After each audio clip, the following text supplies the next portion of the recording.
As for the forthcoming elections. Secondly, as this sixth democratic administration draws to a close, I wish to speak to you about the path we have traveled together over the last 5 years. Tomorrow morning at 9 a.m. in voting stations and homes across the country, South Africans who have registered for special votes will begin to cast their ballots. Thousands of South Africans living abroad have already voted. And this Wednesday, the 29th of May, millions more South Africans will exercise this most important democratic right. This will be the 7th time that South Africans of all races, from all walks of life, from all corners of our country, will go to vote for our national government and our 9 provincial governments. We will once again assert the fundamental principle articulated in the Freedom Charter that no government can justly claim authority unless it is based on the will of our people. In the days to come, we will be doing much more than exercising our constitutional right to vote. We will be determining the direction that our country takes. We will be taking responsibility for our future, the future of our families, our communities, and indeed our nation.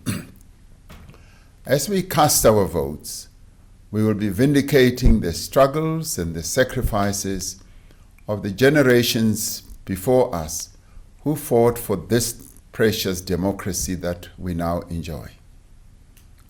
As in every election that we have held since 1994, we expect this election to be held in conditions of peace and stability, to be free, fair, and credible. We commend the Independent Electoral Commission for the impressive work that they have undertaken in preparing for these elections. As a country, we have once again witnessed the capabilities of the IEC in the successful voter registration weekends, in the registration of parties and candidates, in the preparation of ballot papers, in the organization of overseas voting, and in the diligent application of our electoral laws. We convey our thanks and best wishes to the IEC commissioners, to the IEC staff, and to the thousands of election workers as they deliver on this most important responsibility of our nation in the coming days. One of the defining features of all our elections since 1994 has been their integrity.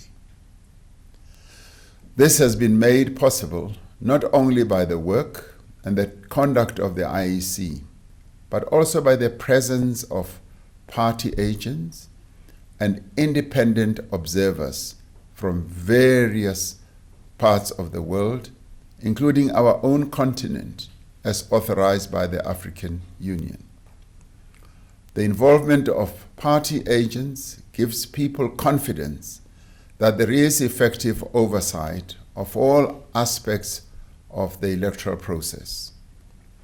Through the presence of local and international observers, we are able to satisfy ourselves that our elections conform not only to our own laws, but also to internationally accepted standards of freeness and fairness. We thank all the party agents and the election observers for the work they are doing, and reiterate that they must be allowed to do their work without any form of hindrance, intimidation, or threats.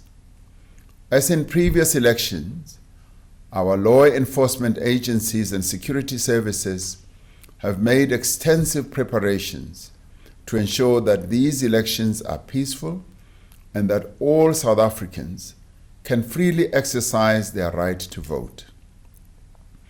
They have been deployed throughout the country to ensure that there are no disturbances or disruptions to the election process.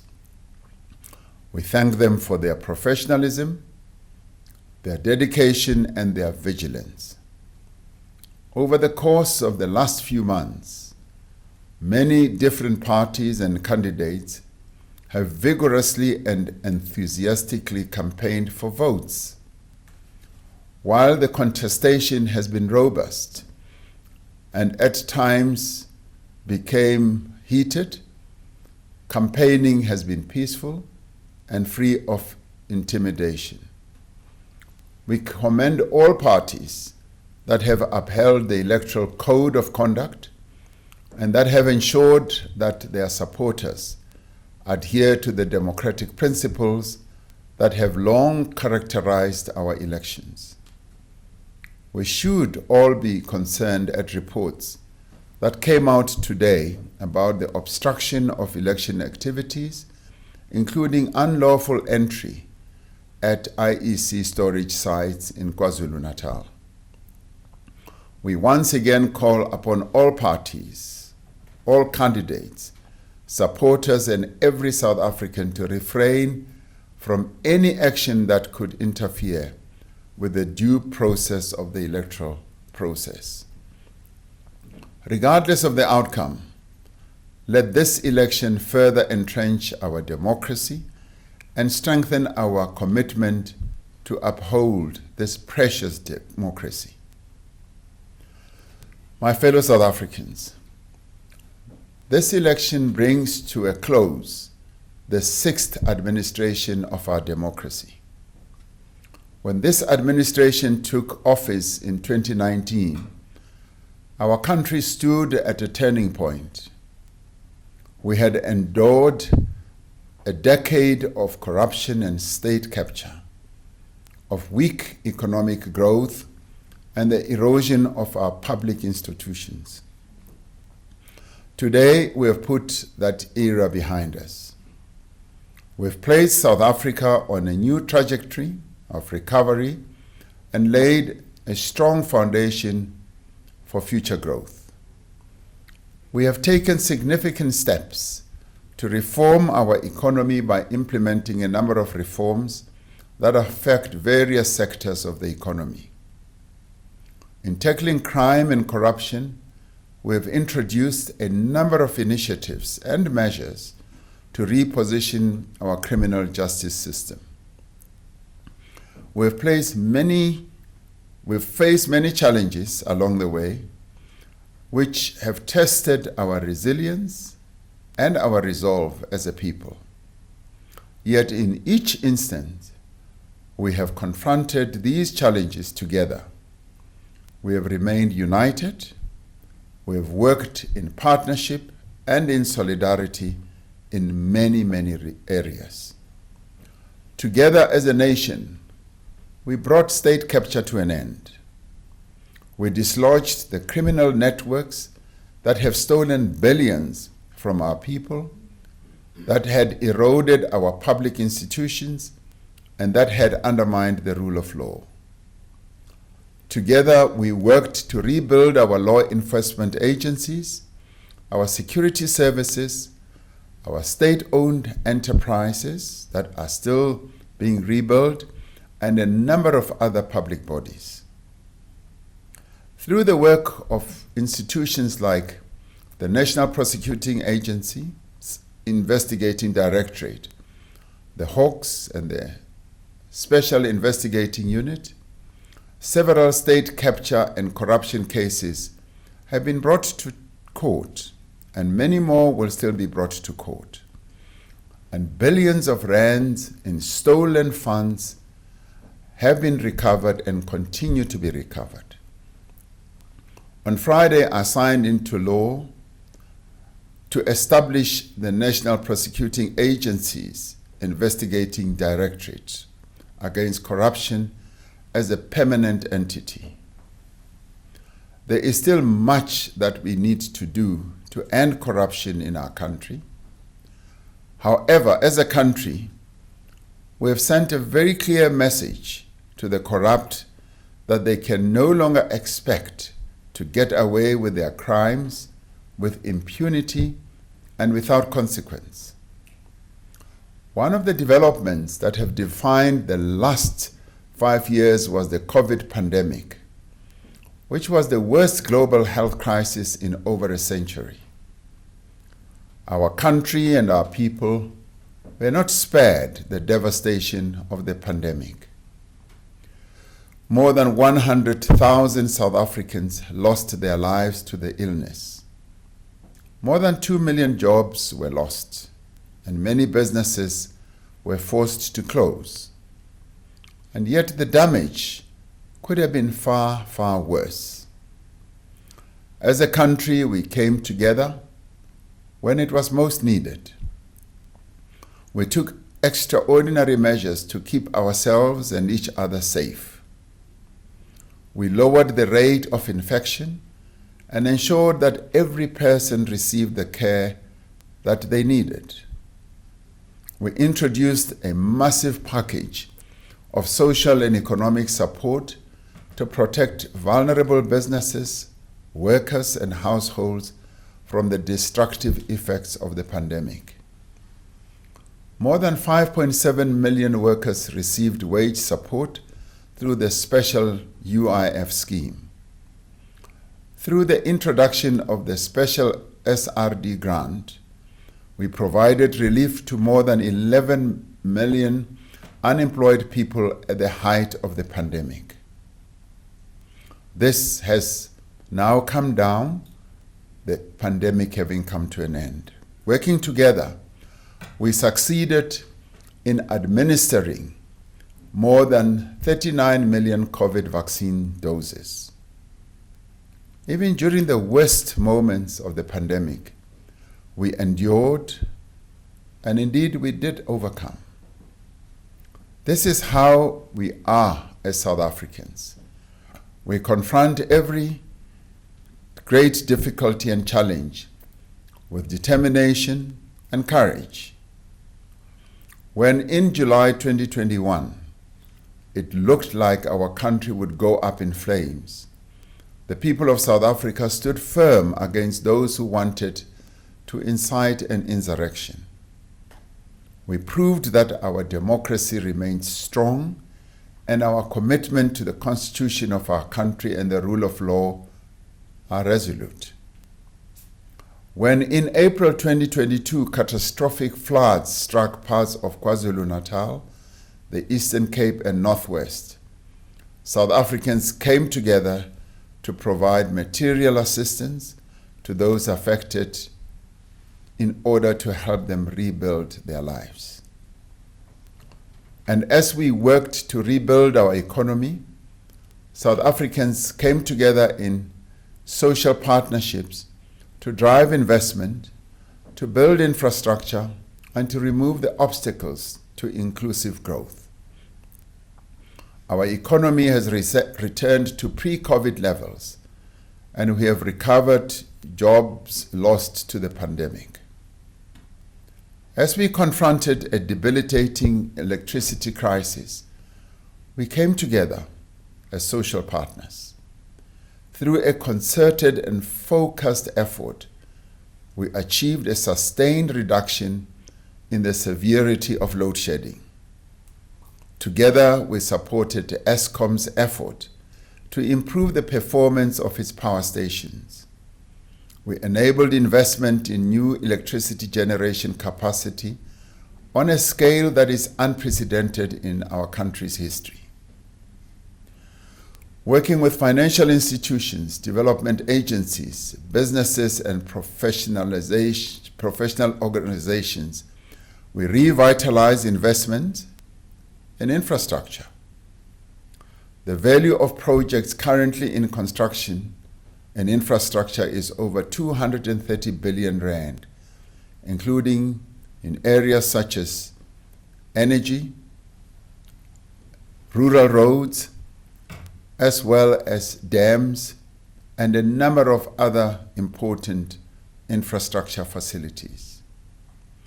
Together, we mobilize more than 1.5 trillion rand in new investment commitments. This has led to the opening of new factories, new data centers, new production lines, and the improvement in a number of mines as well. Master plans have been finalized in 8 industries, including clothing and textiles, poultry, sugar, automotive, furniture, steel, tourism, and forestry. We have provided support to more than 1,000 black industrialists over the last 5 years, and today, more than 500,000 workers own shares in the companies that they work for. We have made this progress by working in partnership and continuing to build consensus. We came together to tackle the challenge of youth unemployment. Working with private sector partners, we established the Youth Employment Service, which has created over 144,000 work experiences for young people. We have worked across government and with NGOs to implement the Presidential Employment Stimulus, which has created more than 1.9 million work and livelihood opportunities for unemployed South Africans. And as the country confronted the scourge of gender-based violence and femicide, South Africans rallied together in defense of the lives and the safety of the women of our country. A national strategic plan on gender-based violence was developed, together with civil society, as a whole of society response to this national emergency. New laws were introduced to strengthen the response of the criminal justice system, and centers that were established to provide support to survivors of gender-based violence. On Friday, I signed into law the establishment of a National Council on Gender-Based Violence and Femicide. This council will lead and coordinate our country's national response to dealing with gender-based violence.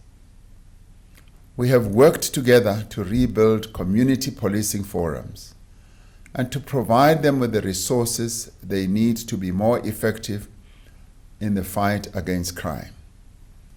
This will continue as we have to reach many other community policing forums. We have increased the number of police on the street by 20,000 over the last 2 years and established specialized task teams in the police to tackle illegal mining, cable theft, cash-in-transit heists, gangsterism, other criminal activities, including economic crimes. This work is producing results. Arrests are being made, perpetrators are being sent to jail, and in many areas, the incidence of such crimes is slowly becoming reduced. Even under difficult conditions, over the last 5 years, we have made progress together in tackling poverty and improving people's lives. We worked together to implement the national minimum wage, which has increased the wages of more than 6 million workers, including farm workers and domestic workers. Last year, South Africa achieved its highest matric pass rate ever. Significantly, learners from schools where fees are not paid accounted for around 2/3 of the total bachelor passes obtained. These achievements are the result of a collective effort by the learners, the teachers, the education officials, the parents, and communities. They are also the result of programs to support children from poor families, including the Child Support Grant, the School Feeding Program, and the increase in no-fee schools. Working together, we have sustainably increased financial support for students from poor and working-class families. We have doubled the number of students receiving support from NSFAS over the last 5 years to well over 1 million in the last academic year. And we have reasserted our country's presence on the global stage, providing a strong voice for the developing world, particularly the global south, and for the oppressed and the powerless everywhere. We have worked towards silencing the guns throughout our continent, including through diplomacy and the deployment of our South African National Defence Force personnel as peacekeepers in a number of areas on our continent. Just a few days ago, the National Assembly and the National Council of Provinces, our parliament that is, concluded the 6th work of the 6th Parliament. Over the course of 5 years, members of Parliament from all parties represented in Parliament have worked diligently to implement a clear electoral mandate to transform our country. They have worked alongside South Africans to consider and pass several transformative laws. They have convened public hearings in every part of the country, received thousands of submissions on every bill, and conducted their proceedings in an open and transparent manner, as dictated by our Constitution. From strengthening the laws against gender-based violence to making South African Sign Language our 12th official language, from ensuring transparency and accountability in political party funding to introducing the national health insurance, this Parliament has drawn on the views and the wishes of the people of South Africa. As the work of Parliament has come to an end, we thank all members of this 6th Parliament for their hard work and dedication over the last 5 years. We thank the presiding officers, the leaders of all political parties, the chairs of committees, the whips, and all the parliamentary staff for the work that they put in to make the 6th Parliament a working Parliament. Fellow South Africans, the last 5 years have been a time of rebuilding and recovery. It has been about working together, not only to meet the challenges of the moment, but to put in place firm foundations for a better future for our country. As this 6th administration indeed draws to a close, and as we prepare for the 7th administration, let us build on the progress that we have made. At this moment in our path to renewal, we cannot afford to turn back. There is more work that still needs to be done to reposition our country. Let us draw strength and encouragement from the difficulties we have overcome together. I call upon all South Africans to go out in their numbers to cast their votes in these elections. We are a diverse people, but we are also a united nation. Let us be united in our commitment to advance our democracy. Let us work together to build a better country and a better future. May God continue to bless South Africa and to protect its people. Nkosi sikelela iAfrika.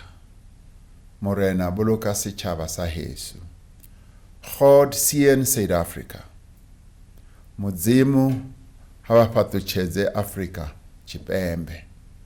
Hosi katekisa Afrika. I thank you all and happy voting tomorrow, day after tomorrow, and on Wednesday. Thank you.